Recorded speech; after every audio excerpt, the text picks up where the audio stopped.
All right, guys, welcome back. That was a short break, but we are here and we're ready to go. We're going to get started with our viewer questions. Once again, if you guys have any of them, please ask them on our Facebook page. The first question is actually from Cullen James Patrick. What were some of the strangest occurrences you experienced or heard about from any of the five regionals? Bad decks going far, huge misplacing top cut, Alice replacing his High Dragon line, Newman cheating on stream, etc., etc. So, Kyle, why don't you take this one away first? Strangest occurrences. It's for me. It's got to be Elvis. I mean, come on. How do you fill out a deck list and you don't write any of the set names or the set numbers on any of your Pokemon? There are two gigantic columns on your deck sheet that you just left blank. So then you have to play the rest of your tournament pretty much without your deck. Three Dinos gone, a Zweilous gone, and three Dragons gone. That's bringing him up to a total of about 20 energy in his deck with three useless rare candies. The worst part... Yeah, well, you can still use the Shaman. The worst part is he won his top 16 match. That is the strangest occurrence by far for me from regionals. The fact that a guy can lose his entire deck, basically, and with just three Darkrai can win 2 out of 3 games. I don't know how to understand it. Well, it might just be a sign of the format, really.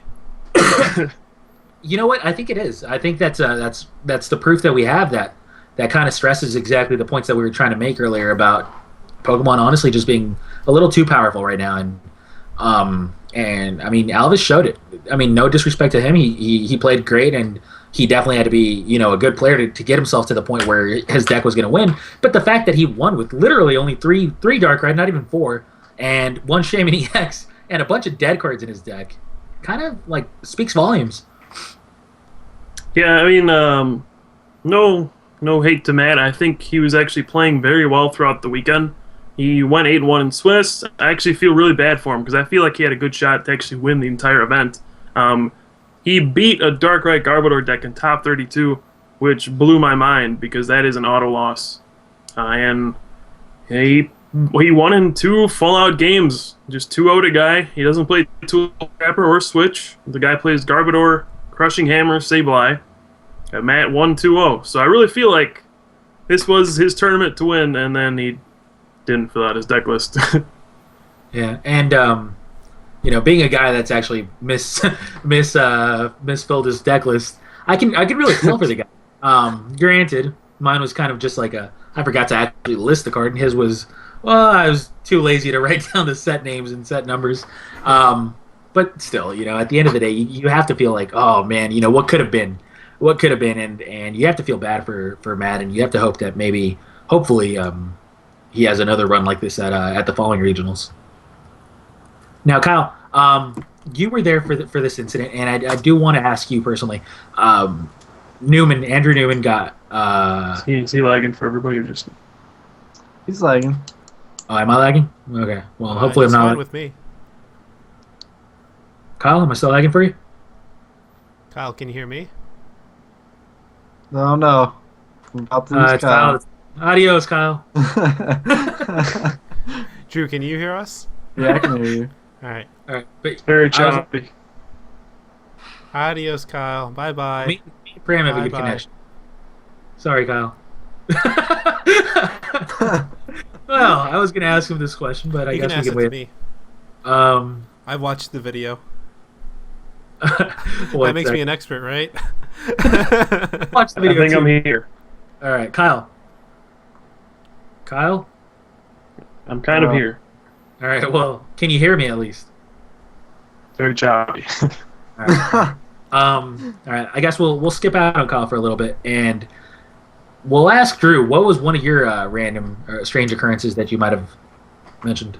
For me, it was top 4 of the regionals, Indiana, where Ross's opponent conceded to him because he had to leave. That's very strange to me. Now, he might have actually had an emergency, and if so, then yeah, you gotta go. But I don't know. Any other excuse, man, I don't know. You gotta request off the whole weekend off work or whatever.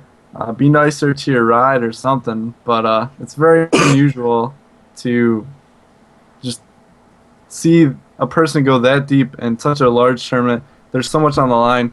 I mean, if he wins one more round, he has 2 buys in nationals and the chance to play for a trip to nationals. So, just extremely strange. I guess in the chat it said he had to work on Sunday.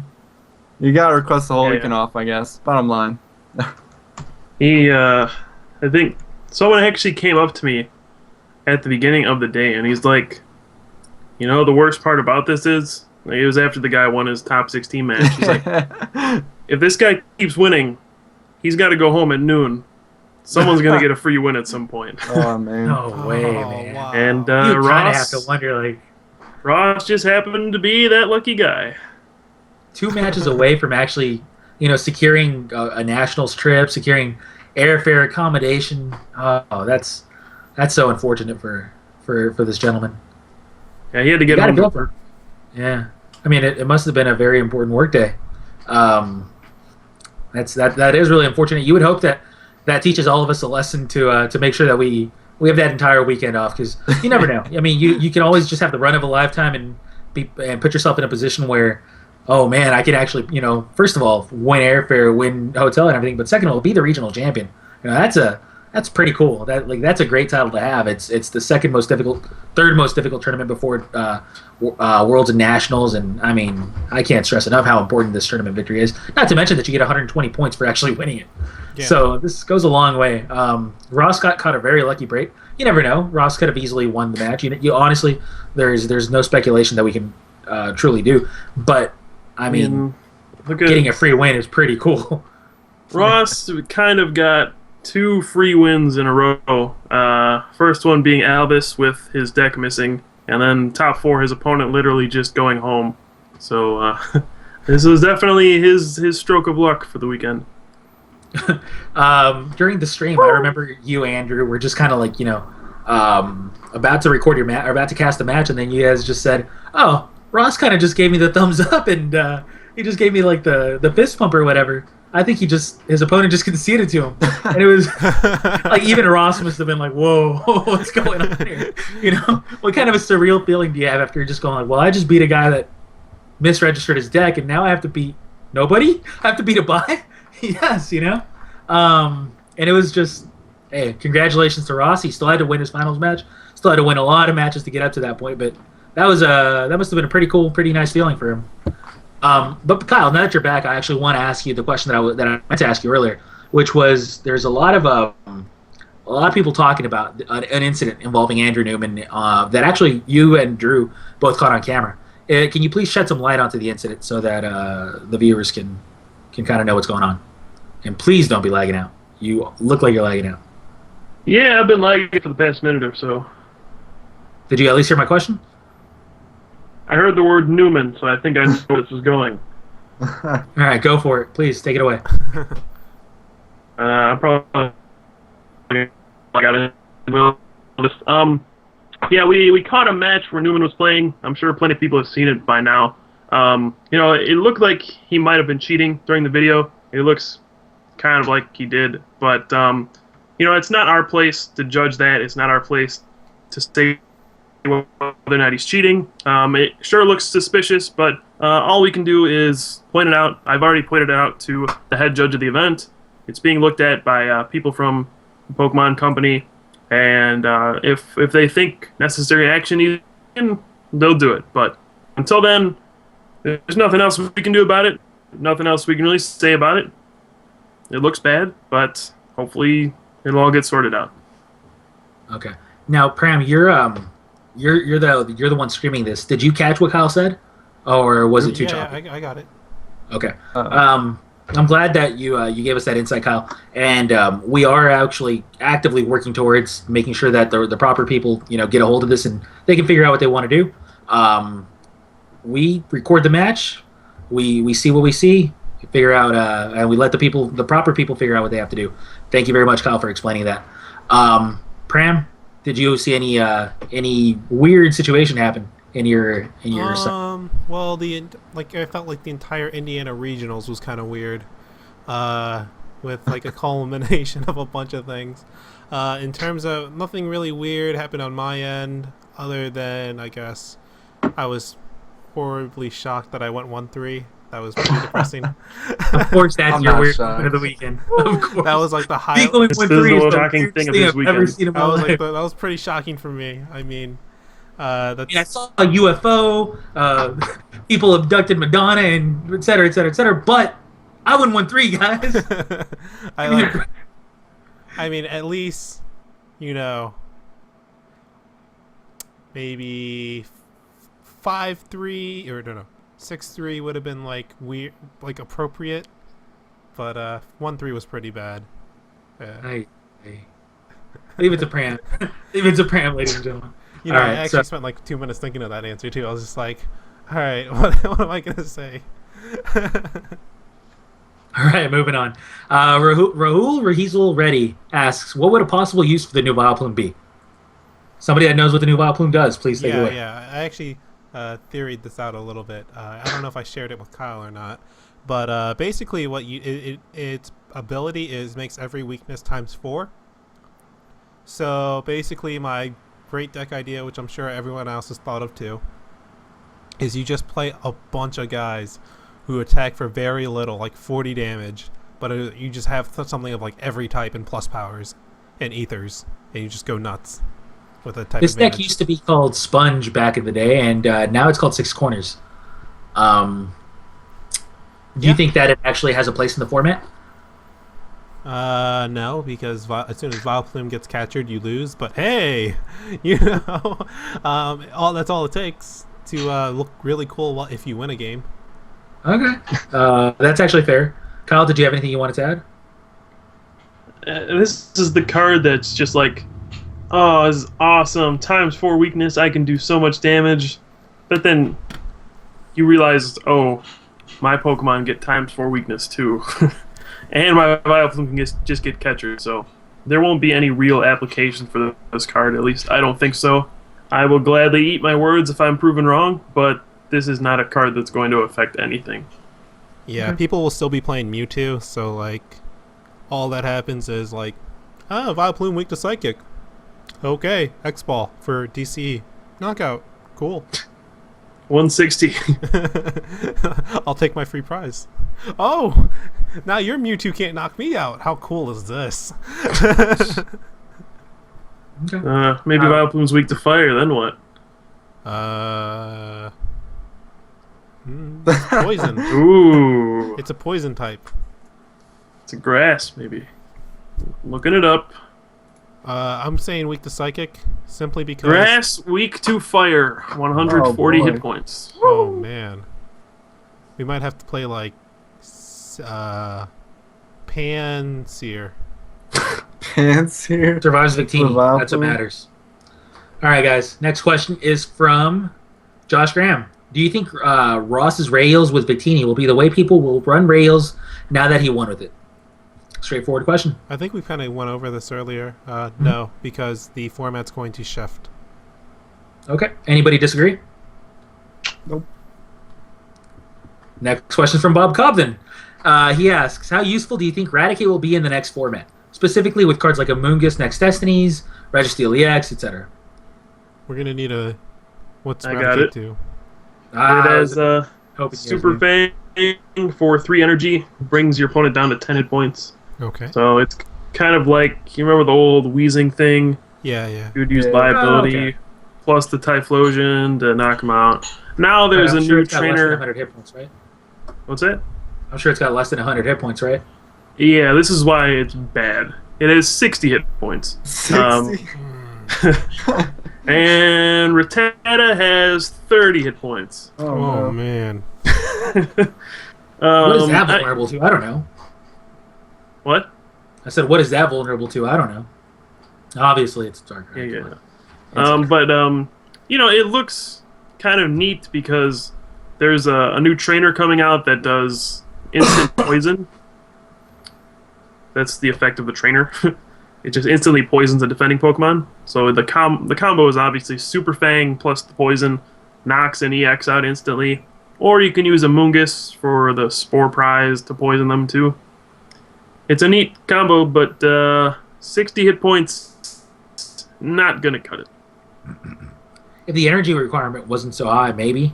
But 3 energies means that you're going to have to actually work towards actually Ether. making this card play. It's still Ether is not the answer to every problem. Not Man. the answer.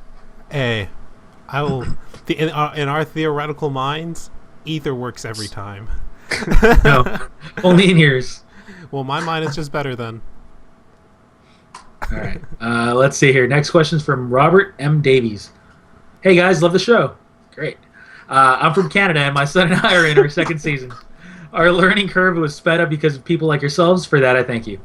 I filmed the Canadian National Finals last year and had the winner, Curtis Lyon, commentate it after. When watching the video back and listening to his reasons behind each move, I realized how bad of a player I was. It made me a better player watching that video. I tell you this because I would love for you guys to try this method. My son's favorite player is Jay Hornham. So if you could start with him, that would be great. Hope to see you guys at Worlds again next year. Keep up the good work. Woo! Woo! That was actually a part of his thing. That was pretty cool. So that's a suggestion. We don't mind getting suggestions onto our page. It takes a little bit of work to get that working, but I can definitely see that happening eventually with a few games. It's something to keep in mind. But thank you very much for the suggestion. And Kyle is apparently lagging again, so we'll keep on moving along. Matt Sowerby asks, all right, I'll ask it anyways. If you were forced to be in a committed relationship with one of your co-hosts, which would it be? You can assume anything, I guess.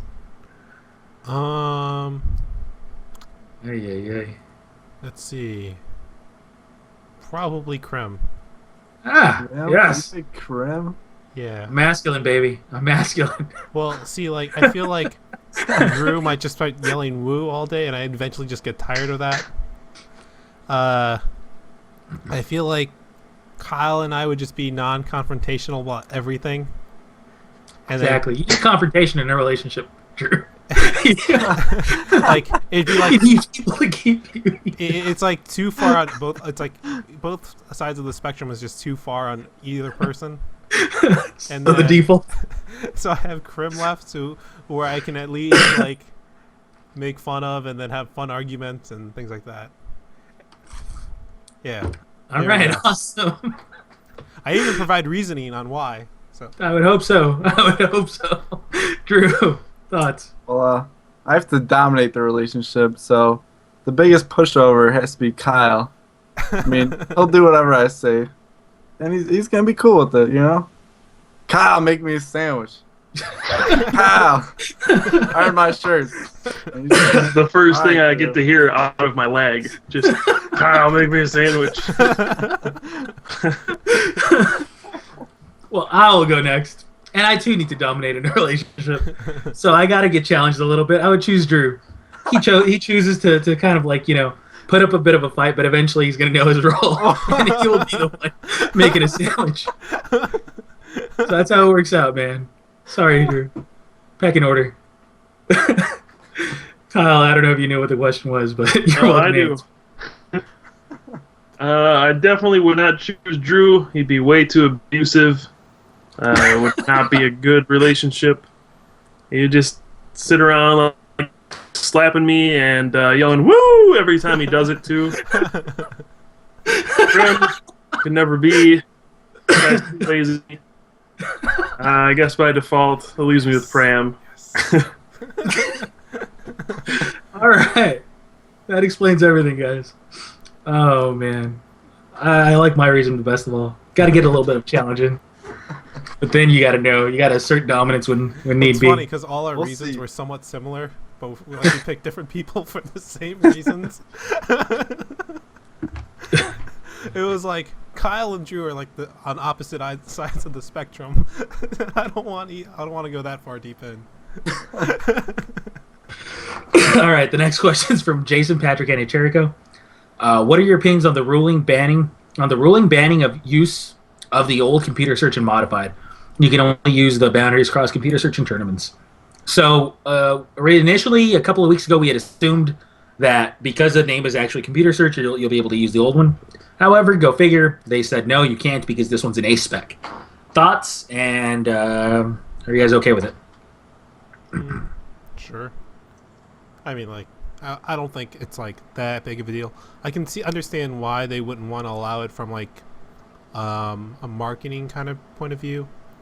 Like, Yeah. you know, less if they allow a spec computer search to be used by old computer search, then less packs are bought. Then, yeah, I mean, people would just use the old computer search, and like, there's like hundreds and thousands of those floating around. You just pass them out, be like, here you go. Yeah. Now, I'm going to give you a reason why I like the ruling, but I would wish that they do something else. I do agree that, you know, it's a completely different card. It's an A spec, like it's an actually different card. So they shouldn't allow you to use computer search. But at the same time, they shouldn't allow you to use the old super rod. They shouldn't allow you to use like I would like a little bit of consistency, but more importantly, like if a card does something completely different, even though it shares the name, it should not matter. Like this is a new game. This is a game, you know, made by Nintendo now, and no longer Wizards of the Coast no longer has anything to do with it.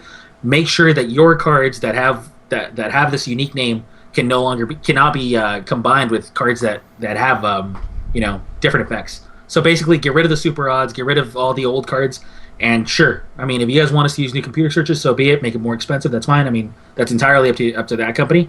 But please, you know, keep it consistent. That's something that I would really want out of them. that seems reasonable too. I agree. That's what my point would have been. I don't mind if you're not going to let this be played, but when you let Neo Genesis Super Rod be played, which is a completely different effect, you can play that card with a reference because it has the same name. Something's wrong. Like, first of all, that Super Rod shouldn't be legal, but if you're going to let it be legal, then let the computer search be legal too. Same thing with the Bill. You could play base set Bill. Like, I know this doesn't come up because nobody played Bill once it became a supporter, but technically you could have played base set Bill, even though the new one had the big supporter tag on it. So I don't understand what the difference between that and this would be. You know what? If they had allowed you to use, if they had kept those computer searches the same, I think Unlimited might have finally been balanced. Nah. Think about it. One computer search. Nah, he's still got I can find it, man. Computer search is like way better. cars and all sorts of stuff. Like you can't use Bill. Yeah. Professor Oak, man. Bill is like a supporter now. Can't use Bill. Yeah, that's true. Still oak. Any other points that you guys would like to make? I'm not sure it affects the primary market like Pram was saying necessarily that much. I think most of consumers are like little kids buying packs, forcing their mom or dad to buy packs, and the competitive market is such a very small segment of that. It definitely would affect the secondary market, so maybe they're trying to protect their secondary market sellers a little bit, because I think it is going to be an ultra rare, right? But it just seems stupid, like you guys said, that they've set such a precedent to allow these types of cards, and now they're going against it. By the way, Pram, you forgot about Erica. No, I didn't mention it because Erica hadn't changed. Yeah, I know, but that you can still draw through your whole deck turn one. Yeah, but it's much harder now. No, you got Erica, Not that hard. Uxie, Oak. Give me a break. Misty's Wrath. Yeah. Dude, I am not discarding 3 cards. Misty's Five right. cards, Like five. 5. I'm not discarding that many cards. Look, with Uxie alone, you can draw through your deck. It's true. You have Scoop Yeah, Up. I mean, Unlimited's actual broke. We already Scoop know Up, that. which lets you pick it up and replay it. Congratulations, Kyle. You let everyone know. Thanks. Sorry, Unlimited is still broken. Shucks. Man, why do you have to do this to me? My unlimited Jolteon deck. There's actually a deck that wins every time if it goes first. I'm not going to get into it, Zapdos. but it's stupid. I'm assuming it involves Crobat SP. No, it involves Embor and that Fortress that when you attach an Oh, energy yeah, to it, yeah. flip It's like does 20 to everything. And then the Aquapolis Espeon, which lets you return all energy on board to your hand. Ooh, so good. Man, that's eventually you unfair. win. Eventually you That's just so win. unfair. Yeah, it's literally you can't stop it. If you have one energy, you can just keep attaching it and then pulling Yeah, I it. mean, like you would only play like 4 energy in the deck, something like that. Yeah. So sick. All right. Anyways, let's move on. Let's get another question out. That's from Gavin Grahowski. What is your view on Ho, Terrakion, Darkrai, Shaman, Sableye? Well, What is your view on Ho, Terrakion, Darkrai, Shaman, Sableye? Anybody? I mean, I don't really agree with the Darkrai in there, but otherwise it was a legit deck. I don't agree with the Shaman because the Ho-Oh could be a tech, and then you could just keep it the one Ho-Oh in the discard. A lot of people were doing that too. At this regionals, like I know, like the Darkrai Terrakion deck had like issues versus Shaman late game. Yeah. So you just keep Ho-Oh in the discard, and all you have to do when they end you down to 2, and you're at like 4, they're at like 4, 5, you're at 2, and they go Shaman EX. You just gotta flip 1 heads, attach an energy, and then you win. Yep. Yeah, I mean, the deck's fine. I don't see a problem. I like that deck without Shaman. Yeah. Because it's already a deck. I mean, the whole it's a cute idea. I like it more for the extra energy than anything. I don't think the Shaman counter is worth it because it's actually really tough to get a hand where you can actually get a Ho-Oh in the discard pile, like where it's actually worth it for you to Ultra Ball for a Ho-Oh and then discard it with a Juniper or something like that. Sure, there's times where you have it and you can Juniper, but I think most of the time I don't even think it worked as a Shaman counter. At least the games we had with Henry Pryor, because he used the Ho-Oh in his deck. Yep. He had a couple games where a Shaman came out and he just never even got to use the Ho-Oh. And it just never got discarded? Or he never... Yeah, it never got Never used discarded. it. Oh, I mean, that's just unlucky. That happens when you play 1. Unlucky. All right. The next question is going to be from Adam Rowan Kelly. He asks, "Hey guys, any chance of going through what won? What was a favorite, and what was unexpected in the older World Championships?" So, I mean, obviously that's quite a tall feat. That's quite a bit of memory that we'd have to have, and I'm sure Kyle's I got up it to all. Yeah, I'm sure I'm Kyle's pretty up to sure it. I got most of them too. So, all right. Do you want to go from 2004? Just a quick run through. 2002, baby. 2002. 2002, boys. The year that Chuck changed the world. So there was no World Championships for the 15 up division. Actually, Whoa! You're wrong already. Whoa. are Were you wrong on stage? I didn't see Alex you on stage. Brosseau would have something to say about that. Yeah. You know how many people saw him win? 1. The janitor. All right, so we'll go with 2002 then. Kyle, or I'm sorry, Pram, take it away. Alright, so the deck that won was Dark for Alligator Slow King, run by Dylan Austin. Okay. Second place was Bryson Boham, using Slow King. I think it was Espion. Slow King Espion. Yeah. Now, what deck was the favorite? Gator. Gator. Okay. Because Gator Slow Gator King could was the favorite. like Slow King itself was like the card, but like the finals that year was like dumb because The worst finals of any tournament of all time.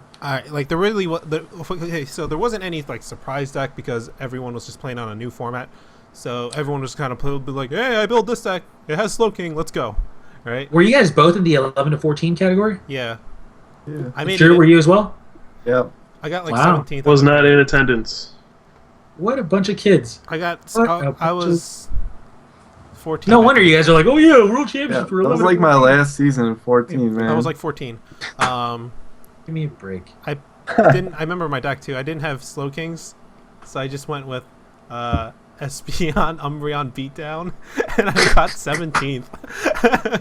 I think I got like 18th or something. Yeah, I don't know. I was like, not bad. I didn't have Slow Kings. Yeah. No, I came in 10th, baby. I got robbed. So I remember Luke got 9th. Yeah. Yeah. I had the deck for that year. Nobody believed me. It was Meganium. I knew it. I wonder why. It So- beats Dark Gator knocks out one hit. So I don't There want was to hear only it. one Dark Eater, man. It would have won. So there was no real surprise deck, but Dark Gator was just good because it could get past the baby effect without flipping. So that's why it was so good. The finals was the worst finals ever because it was 2 out of 3. So basically what happened was game 1, someone did something, got a game loss. Game 2, other person did something. Game 1, one person went into Slow King and didn't flip for Slow King and then just game loss. And I think the second one was like an Eek Cleffa against a baby, game loss. And then they only played one legitimate game for game 3, and Dylan Austin. Dylan Austin won that game. So that was the worst finals ever. Wow. All right, guys. 2003, what happened? Nothing. Exactly. Next. No world. Exactly. So 2004. Kyle, do you know this one? All right. 2004 was the reign of Yamato. Wait. 1 second. Drew, get 2005 prepared, boy. All right. Go ahead, Kyle. I got them all. I have them all prepared. You want me to just do all of them? 2004 was the year of Yamato, undefeated with Team Magma. He beat Full Up in the finals with the Blaziken deck. Magma swept all 3 divisions. That was that year. Okay, that was the American favorite coming into this was Typhlosion, correct? Blaziken. Blaziken, same thing. Come on. Noob. Terrible. Other way I'm so around. bad. Dude, it's the other way around. Typhlosion's the same thing as Blaziken. Not Blaziken's the same thing as Typhlosion. Get it right. No way, man. No way. They all go back to the Neo Genesis Typhlosion. Anyways, 04, that was that. That was the year of Team Magma. That was the year that the legend was born, Sugiyoshi Yamato. Yep. And then 05 rolled around. This was the year where we got destroyed by the Japanese players. Like, we thought we knew everything. You know, we got our Blazikins, we got our Walreins, you know, we got some maybe Shiftries or Lanterns here and there. And then Japanese players come in and they're like trading for reverse hollow Team Magma's ball toys and Team Magma's clay dolls and stuff. And we're just like laughing, like, what? These guys show up the next day and dominate the tournament with the deck we laughed at. So, way to go. That was a good lesson. Way to represent the United States. Yeah, that was a big eye opener. That was the first real rogue deck, I think, that really swept the tournament. Okay. Then we have 2005. What happened there? Yeah, another rogue deck. That was the year of the turn 2 decks with Muck, Metacham, that was wasn't it? And Hariyama. Crim was the year.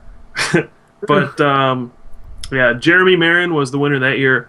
They made the Nidoqueen Pidgeot melodic deck, which dominated that year. Took first and third. Pablo took third. And that was the year Ross took second as well with Dark Tyranitar Electrode. So that was another year where it was just surprise decks took over the event. So that was 2 years in a row. And that's when people started actually trying harder to come up with new decks. Because we didn't want to get caught off guard again. Yeah, we were angry. We were like, oh, we're not losing again. I was angry because they actually stole that deck from me.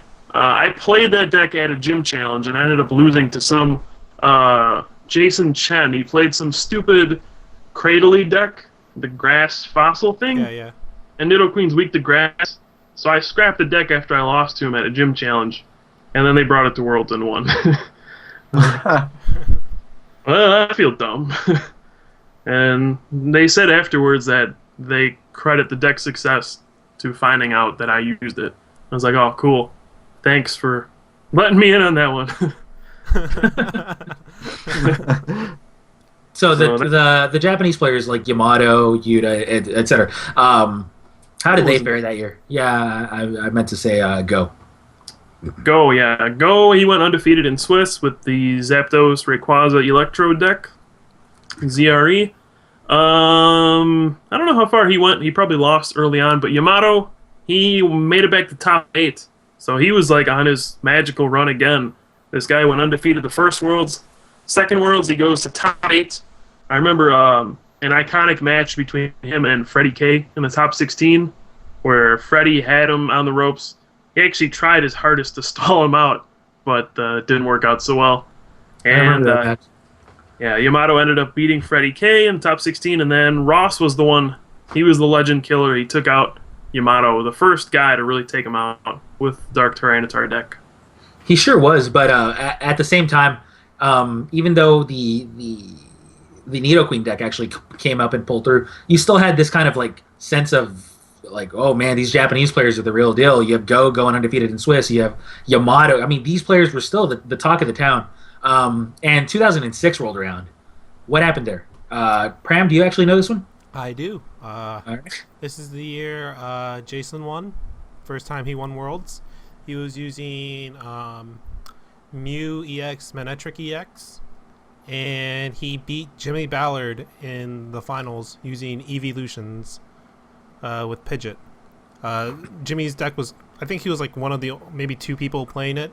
He had made that deck. He's been playing it like for a long time, and yeah, it was funny because like his deck like takes one auto loss, and it was the Mew trick, and yeah, that was an interesting tournament.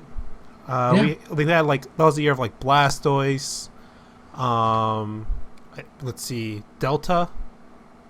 Yeah. That was considered maybe our best format to date. Yeah.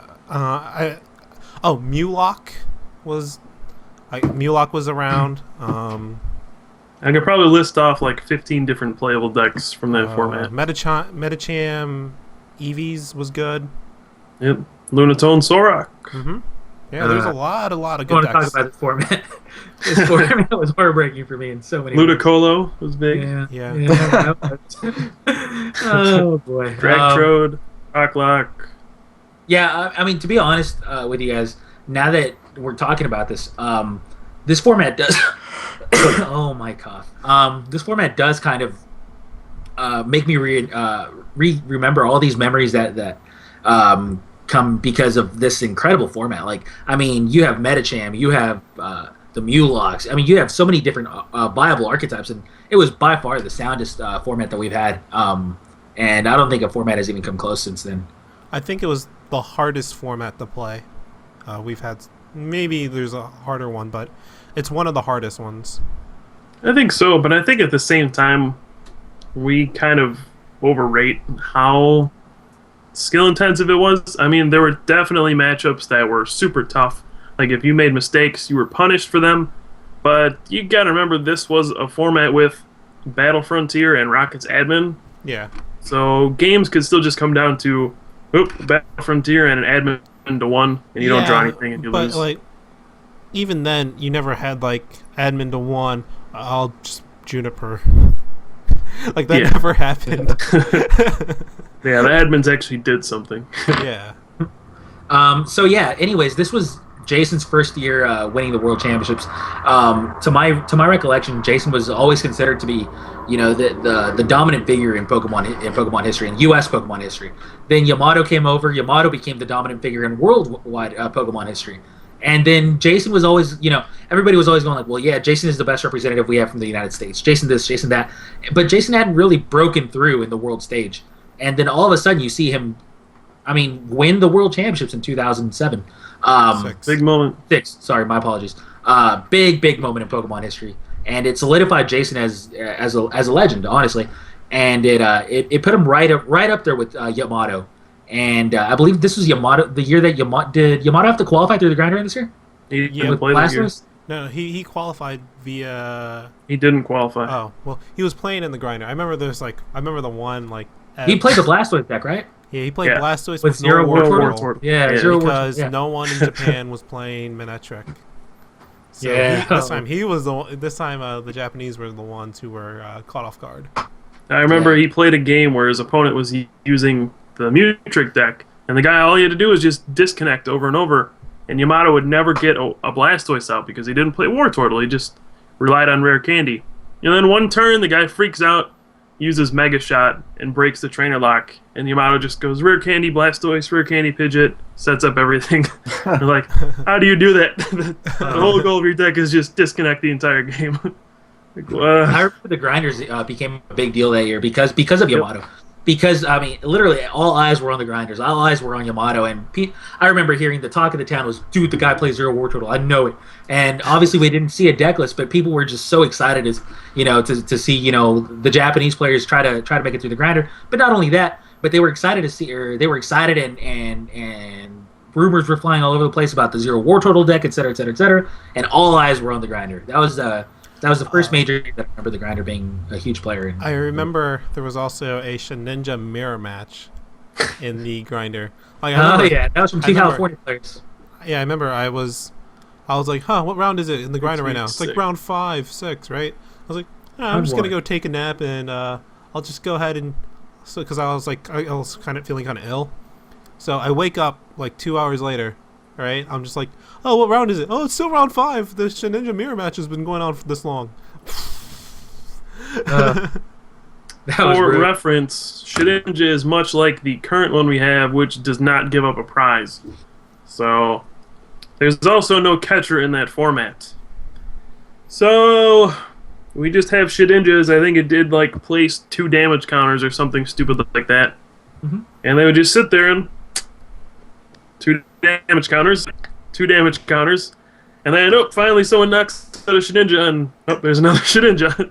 Or you would have Mysterious Fossil. I think that still worked back then, where you could just send fossils. They wouldn't give up a prize. Yeah, the fossils worked back then too. So Like you would play the 12 fossils. Yeah. Oh, it was So good. you would good have to memory. knock out like 18 different things to finally bench With them 2 out. damage a turn. All right, boys. 07 rolls around. Drew, do you know this one? I didn't play until 08, so continue. Drew does not know this one. Kyle, 07.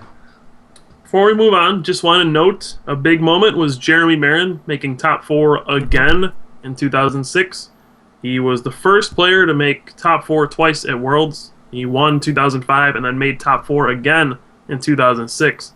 It's something that a lot of people overlook, but it's one of the greatest accomplishments of all time. So just wanted to point that out too. He also did it with the same deck. Yeah. So 2007 was the first year we had it in Hawaii. It was a very small World Championship. I believe it only cut to a top 16, where Tom Roos, an unknown player from Finland, ended up taking out Stefan From.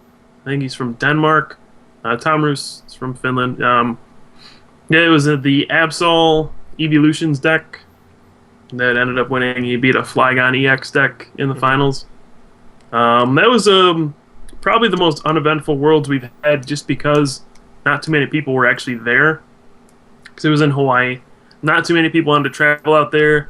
And this is before we had really coverage of the events. So we were just kind of sitting at home getting updates, and we're like, Who won? Tom. Okay, I've never heard of that guy. So people weren't too excited about that year.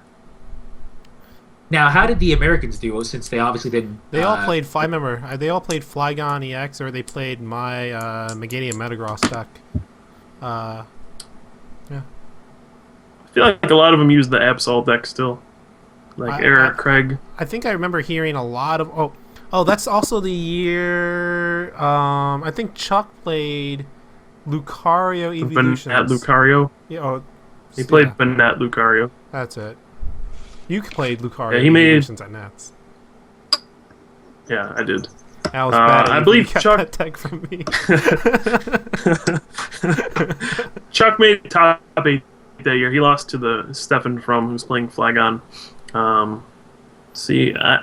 Yamato top forward again that year too. So he became the second player to make top 4 twice. He ended up playing some weird Empoleon deck. Mhm. That was just straight Empoleon, and then a 1/1 Infernape line. It was one of the weirdest decks ever. And then the other deck was a straight Scissor EX deck, which was by far the weirdest one. Just 4/4 Scissor EX. He invented the quad deck. Mm-hmm. So let's see, 2008. Let's give Drew a chance here. Alright, 2008 was the big Gardevoir format. It dominated the whole season. And then right at Worlds, you saw Empoleon really catch up to Gardevoir. I believe it was the stronger deck. But a lot of the Gardevoir players have been playing that all season, so they kind of just stuck with it. And Alex Brousseau went undefeated in Swiss before he got taken down by Asa in Top Cut by Glaceon. So his Empoleon went down. And then Jason navigates all the way through the Top Cut and wins his second Worlds. He played a really close game versus Gino in Top 4. where he plays like a legendary Jolteon star to place 10 damage counters and knock out one of Gino's Pokemon to win the game because of that. And then he beat, I believe, Conlay, and top 2 is playing a Blissey deck, which is really weak to the Gardevoir. So that was a wait. Woo! Yeah, so 2008 had actually Chuck, who had just top 8'd last year, go undefeated through Swiss. I remember this tournament very, very clearly. Chuck's Empoleon deck was a clear favorite to really, dominate the field of Gardevoirs, and then all of a sudden it played against the Glaceon deck, which was, a surprise, and it really gave Chuck like this feeling of, I mean, we just later found out that was Essa, who runs the deck out, who took him out. But yeah, obviously Chuck felt like that could have been his year, and it feels like Chuck, who has always been recognized as a great player on his own, and Jason's best friend, et cetera, et cetera, et cetera, almost like kept getting right to that point where you can break through and become always the bridesmaid, never the one bride. of the dominant faces of Pokemon. Yeah, sort of in a sense where he top 8'd legendary figures 2 years in a row. He top 8'd 2006 as well. Okay. Yeah, I mean, see, Chuck always was at the brink of breaking out into being one of the legendary figures himself, and you can sense it because honestly, the guy was always known as one of the best players in the game. Everybody that's played against him recognized him as one of the absolute best players in the game, if not the best player in the game. But he just didn't have the results to really back it up. Jason famously said that he was the second best player behind Chuck multiple times, and Chuck always got so close, and it's going to go down in history as just another player that that performed relatively well, like Dolezal and Jay Horning, but really Chuck's legendary status could have easily been established had he broken through in one of these tournaments. And it's really interesting to note that because he honestly is one of the best players to have ever played this game. I can't stress that enough. Chuck, for as long as I can remember, has been at the top of the game. But then, truthfully, 09 rolls around. Jason has just won 2 world championships. Jason is the legend. Now we come into 09, and what happens?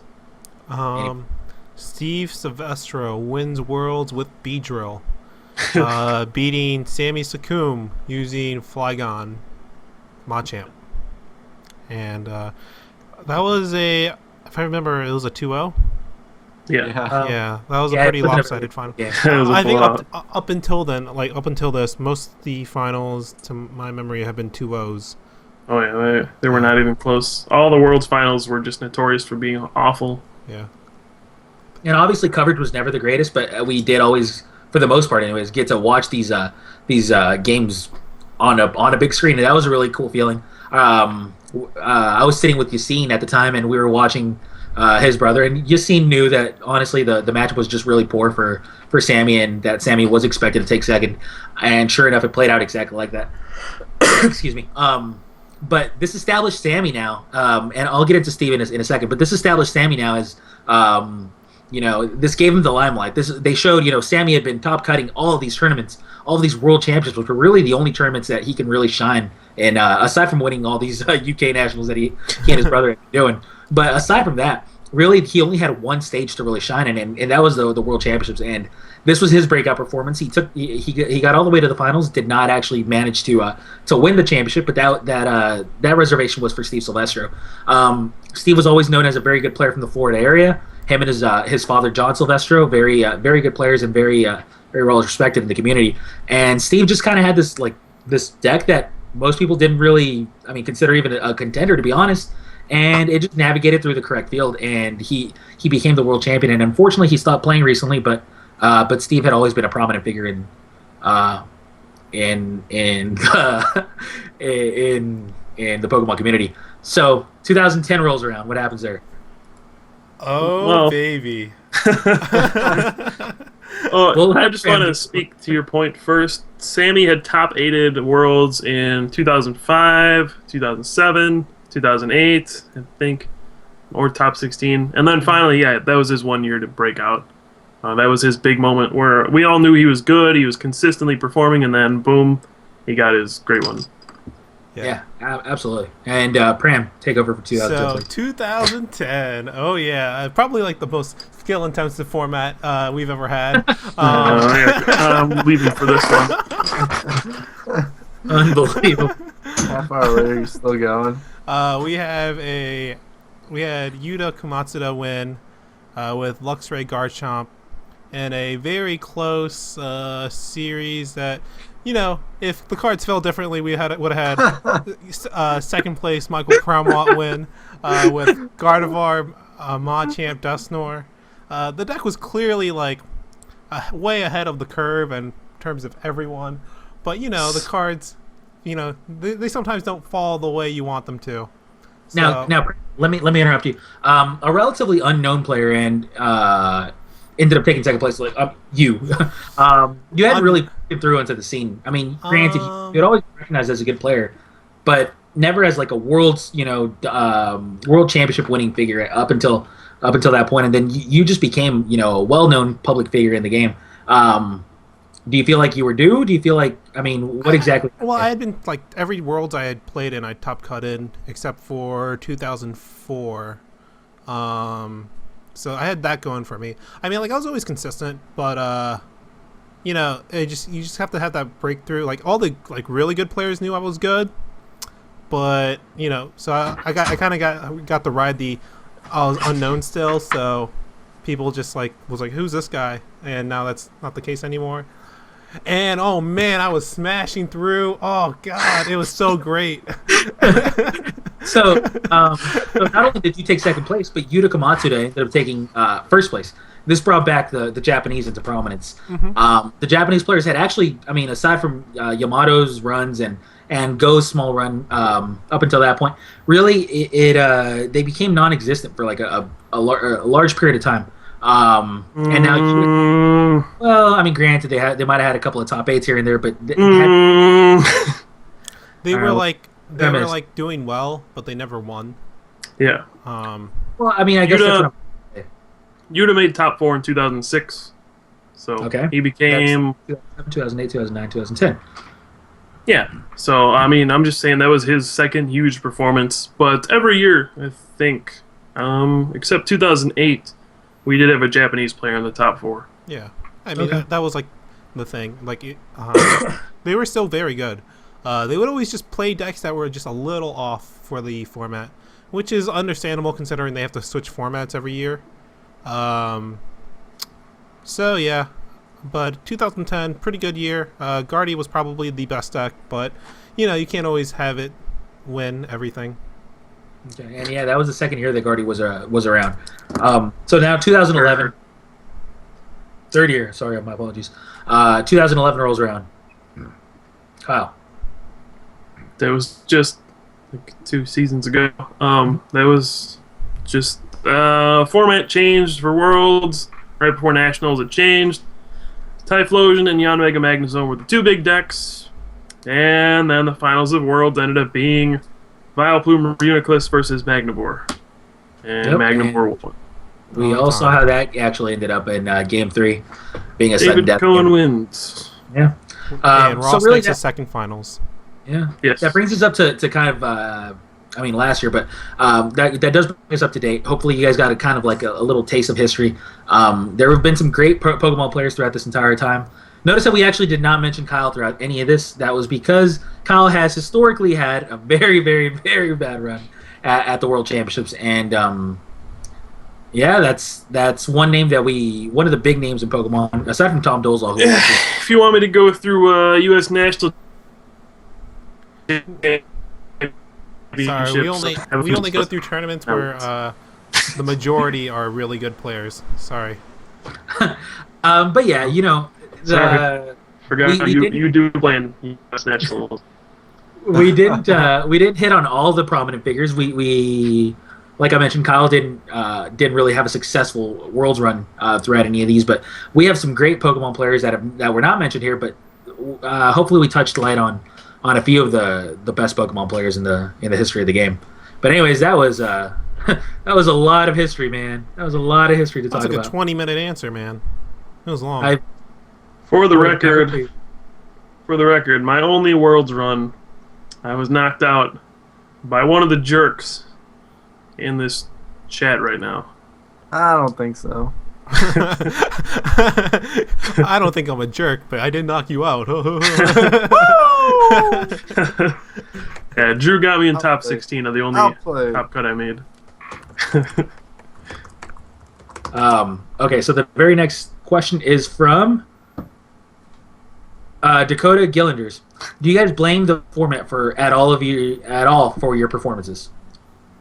No, I mean, like, I could have played something better. I think I misread what people were going to play, which caused me to, and I was just kind of like unsure. There was just, I think this might have been one of my least prepared tournaments, for various reasons. And yeah, I mean, I think all my losses are attributed to my lack of preparation and various other factors that I could have avoided. Okay. Kyle? I agree that I was probably not as prepared as I should have been.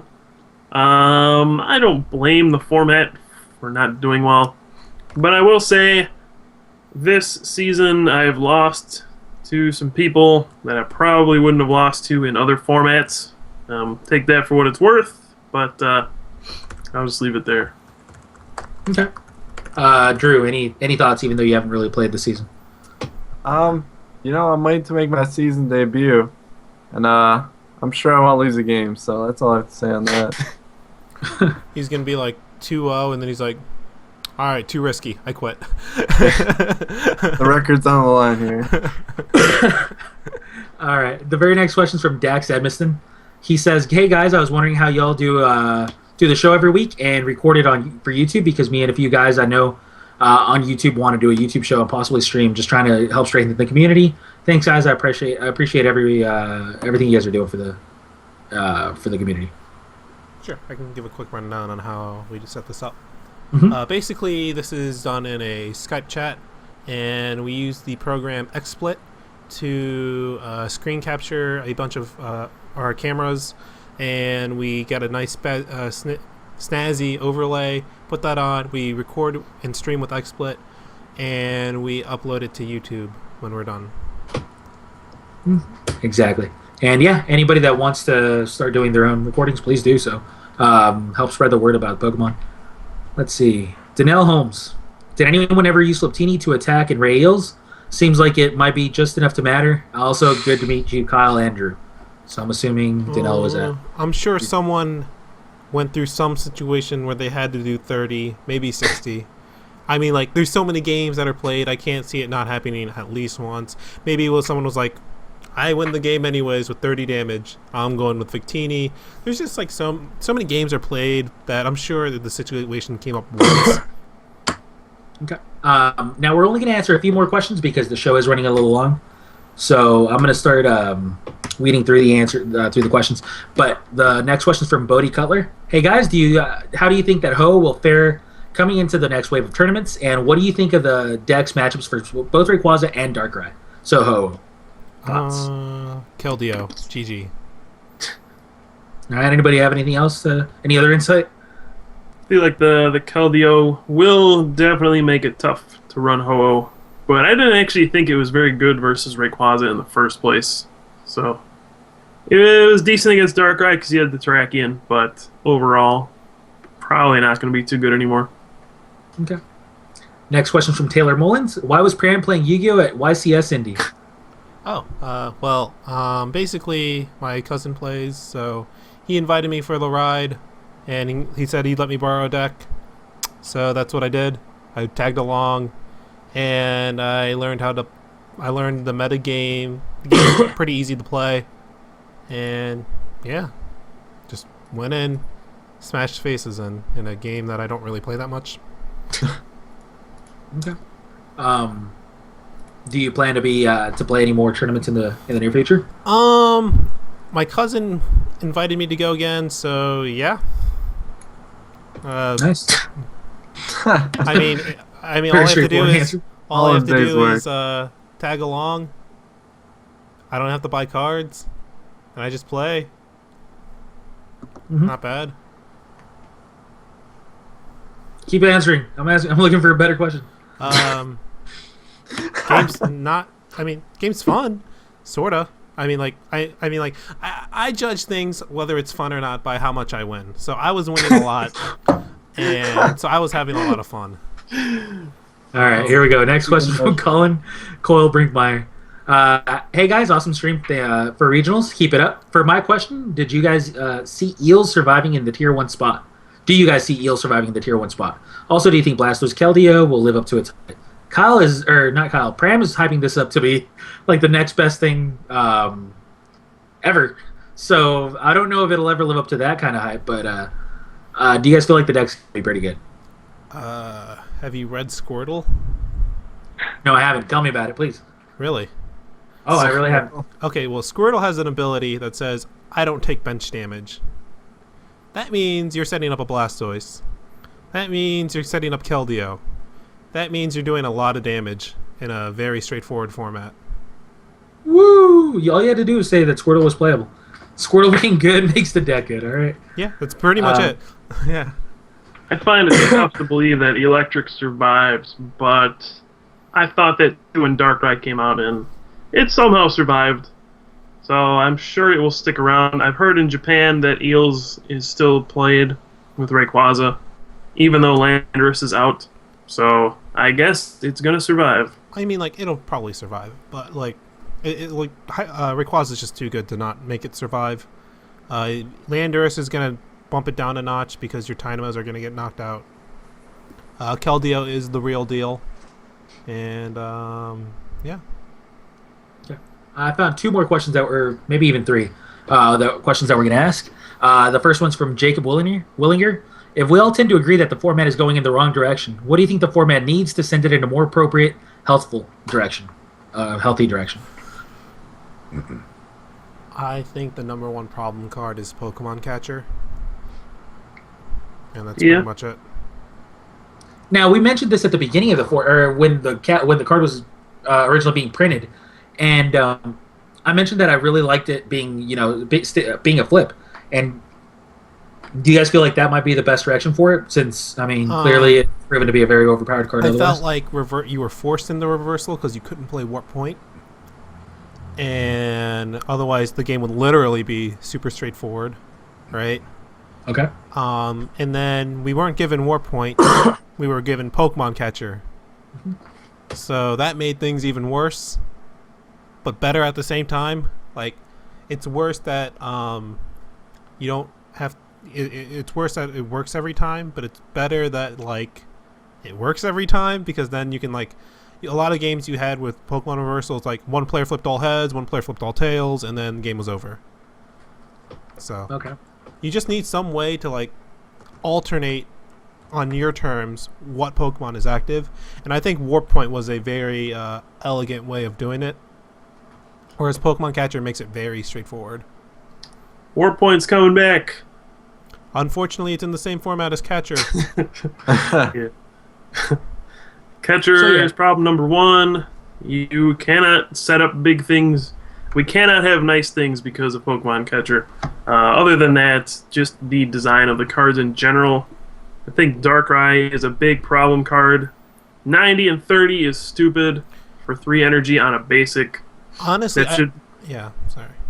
So I think if you make that a stage 2, it's still a playable card, and it would be more balanced. But I think just the fact that you can attack with basic Pokemon the entire game, and then still almost be stronger than decks that go out of their way to set up stage 2 is a problem.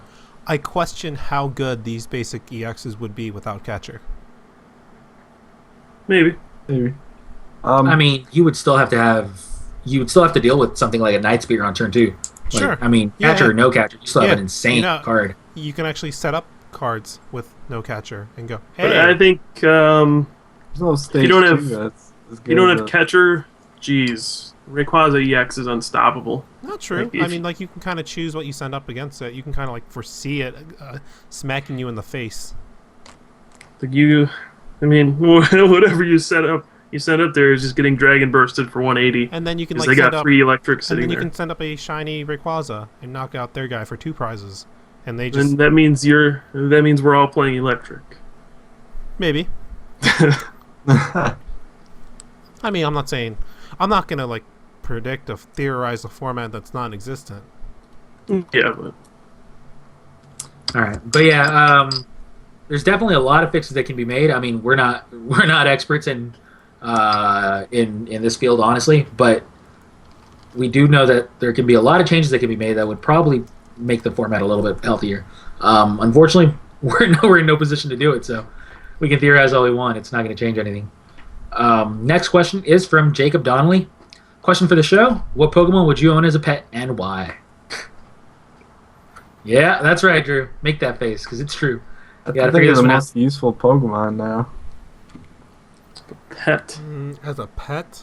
Man, I only know I have 80 Pokemon to choose from because that's my library and is stored in my memory.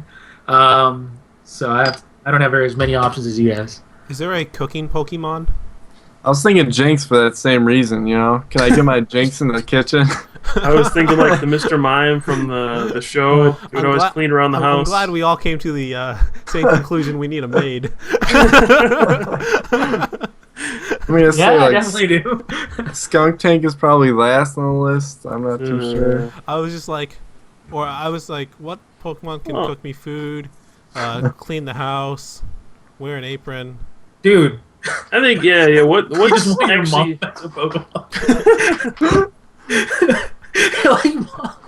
Or maybe some flying Pokemon. Get around really quickly. That'd be cool.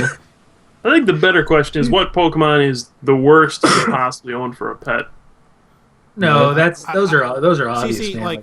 There's things like Magmar. There's things I can take into Magmar? consideration. You pick Magmar of all things to be a bad Charizard. The Charizard line would be terrible. Are you serious right now? Do you know is this actually consideration? Magmar actually is made out of magma. Do you know how bad it would be to have the Charizard? You know what a Heatran is? Jeez, it's like Magmar times 10. Charmander Fine, literally sits down. Same thing. Dude, guys, Charmander literally sits down and burns your house down. Those Charizard, and it's even bigger. I know the best one. Meowth. Oh, yeah. Just he would ruin the economy, though. No. We would all go back to the gold standard. So I would have infinite gold. Because he just takes off his thing and makes a new one. Which one gives you luck? There's got to be one Pokemon that gives you luck. Chansey. Chansey, there we go. I'm Chansey. Done. But Victini always gives you victory. Pram's like, why do I need luck? I already have... Infinite money. I mean, right, the market would crash right away, very shortly after Meowth came into circulation. But during that time, oh man, I would just rake in money. That short period of time, I just destroy the markets on everything. I feel like Garbodor would be a pretty bad pet. That would stink up. Garbodor would be bad. Yeah, but it's not as bad as Heatran. It's worse. I would rather have my house burned down than have to deal with garbage smell. I also considered Vanilluxe. Then I thought that'd be animal cruelty because I'd actually just want to eat it. All right, Peta. All right, next question. Sheesh. All right. All right. Actually, we're gonna ask two questions. The first one's from Taylor Mullins. At Pram, after attending a YCS, what is your view of the Pokemon community versus the Yu-Gi-Oh community, and which do you like better? Pokemon community is nicer, better. I like the Pokemon community better.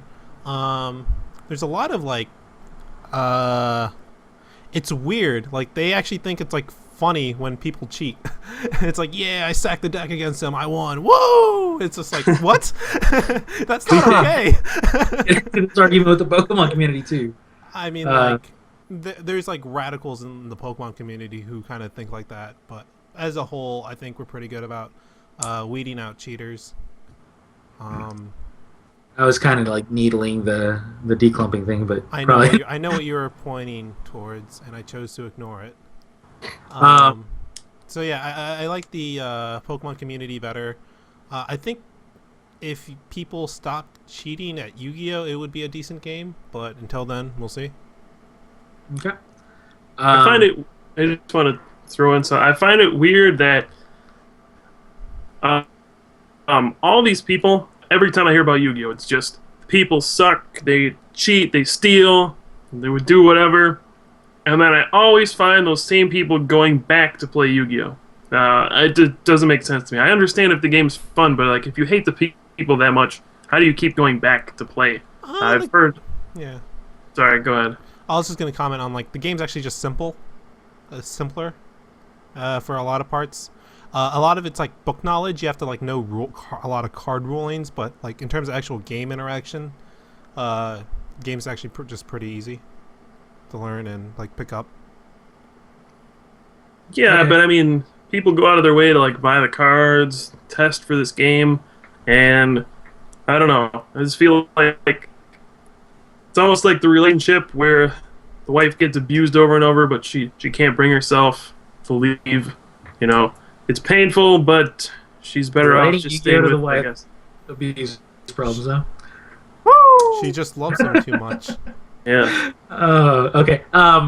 Yeah, I mean, I just remember, and granted, this has nothing to do with the actual community. I'm sure that this was just like one bad seed or whatever. But I remember seeing a video of a guy just punching a hole through a wall after he lost the game. Yeah. I remember that. He's like, boom, punches a hole through the wall, gets arrested. That was funny to watch. Yeah, but dude, again, it's even like also stealing is like rampant there too. It's like weird. Like we were sitting down for the player meeting, and then like an announcement was like, "Watch your stuff, because if you don't, it will become someone else's stuff." It was like, what? How rampant is this? That this is in the announcement on the player meeting? Oh my god. oh man, Then you go to a Yeah. Pokemon event, and one of the judges is happening over the weekend.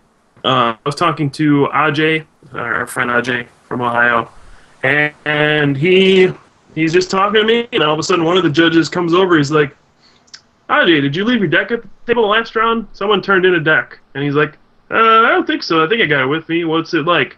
And she's like, well, you tell me. What are the colors of your sleeves? What cards? And he starts describing it, and she's like, yeah, we got your deck.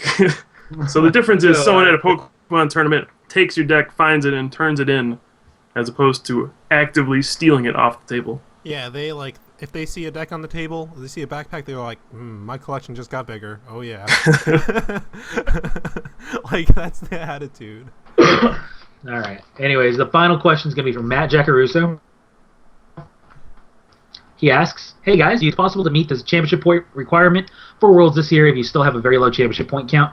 Woo! I love Drew. That's actually Matt saying that, not me. I did choose him to be my wife.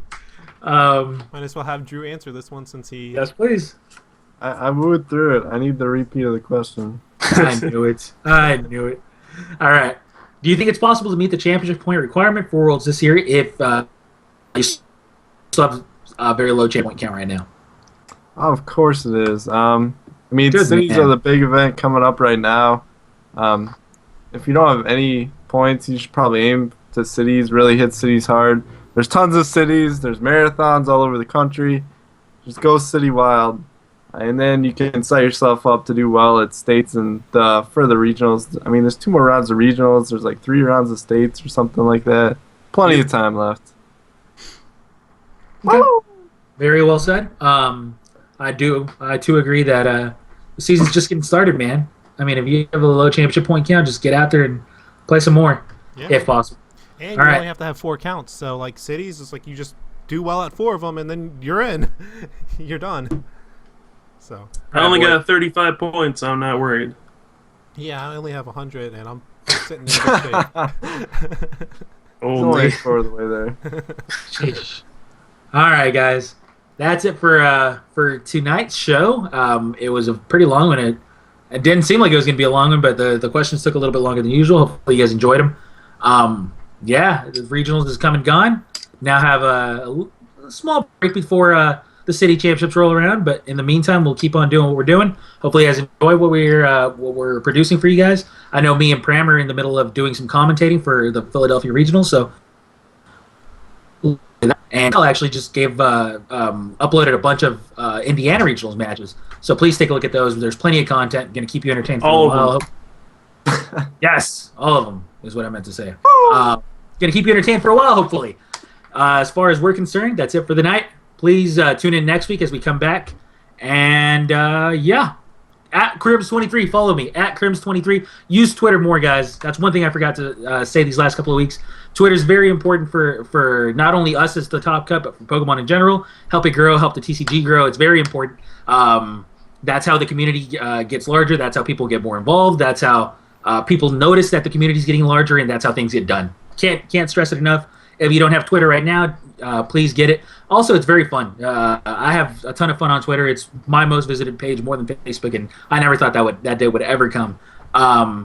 As well as, please subscribe to us. Subscribe to our Twitch TV page that you're currently on. Very important. Very important for us to keep growing as a site, us to keep growing as the Top Cut, and to keep producing product for you guys. So, anyways, that's me at Crims23. Follow me. And Pram, please take it away. Yeah, follow me at Michael Pramwat. Again, I'll just kind of echo what Crim said about Twitter. It's really a cool way to interact with us. I know, like, if you tweet at me, I'll tweet back. If you tweet at our Top Cut page or our Top Cut account, we'll definitely like with results, we'll retweet you and stuff like that. So you can kind of build your name up that way too. Yeah, again, follow. Can't stress enough, it helps us grow if you subscribe to our Twitch page. That's going to help us out a lot, grow, bring more content for you guys. And it'll help everyone out, and it literally takes no effort for you guys. So please do that. And take it away, Drew. Just as the other guys been saying, follow us on Twitch TV. We haven't really been asking for this in the past, but it's important to grow our Twitch presence, as well as our Twitter. Follow me on Twitter. I tweet sometimes a lot. I'm the best tweeter in the group. Thanks for watching, guys. I hope you enjoyed the regionals coverage. I learned a lot about what we can do to improve it for the future, just doing that as a test run. So hopefully you guys like that, and we'll be able to do it in the future for you. Woo! All right, Kyle, finish it up. Yep, just want to echo the sentiment on Twitch TV. If you guys follow us on here, that really helps us a lot, because the more followers we get on here, it gives us an opportunity to maybe become a featured channel, and then more people get to see it, and then the game grows, etc., etc. So it helps us out a lot. Otherwise, I think you guys pretty much said everything. Follow us on all of our various sites: Facebook at Top Cut Pokemon, on Twitter, Top Cut Pokemon on Facebook, and Top Cut Pokemon YouTube, the TopCut.net, all of our videos, everything. We got interviews and stuff going up there. That's pretty much it. So thanks for watching, guys.